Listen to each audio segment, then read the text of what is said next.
So Kynan, here we are in Po. You weren't in Cardiff, but the weather's a little different, and so is the course. Yeah, it's been a pretty wet and windy time in Europe so far, but the sun came out yesterday just in time for the race, and yeah, it's really good to be here. We're in the heart of France, where all of the good French paddlers come from, racing against Tony Estanguet, the Olympic champion twice, and so it's good to, I guess, be on his home course and try and match up against him.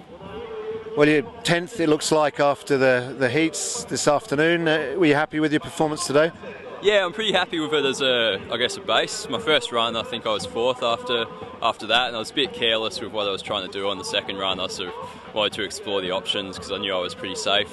But yeah, I've been working pretty hard and with the coaches and a few other people to try and bring my baseline up. So to know that the run didn't feel that pretty, it wasn't really flowing on the second half, that I can keep the margins in and still come out reasonably close to the top guys. There are a couple of blinders on second runs. I think the Slovak guy Maley just did a 90, which is pretty quick, I think. But yeah, like I was pretty happy that I guess my baseline's come up and I can use that as a pretty good platform moving towards the games.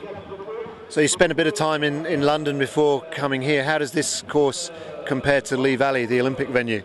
Yeah, London's great. I really liked the time we spent there, but it's quite different to here. But I think that London's a lot slower. There's a lot more, I guess, happening in the water.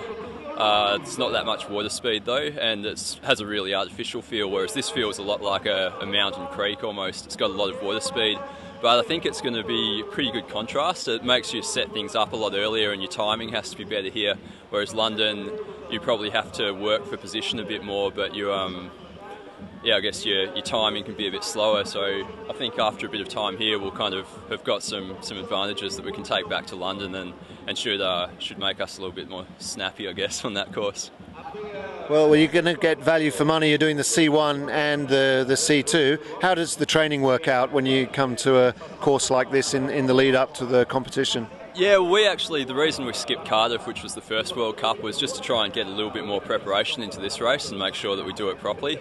At the Olympics, we obviously have a pretty big lead in and as much time as we want to prepare, whereas the World Cups, because they're 3 weekends in a row, we don't really get time to learn the course. I haven't actually ever paddled here before, so this is my first time to the new Po course and hadn't paddled at Cardiff, so we kind of took the decision to skip Cardiff so that we could have a proper lead into this run, and otherwise it would just be a couple of days training on each course between the 2 classes. That's just not enough to be prepared to match it with the best people.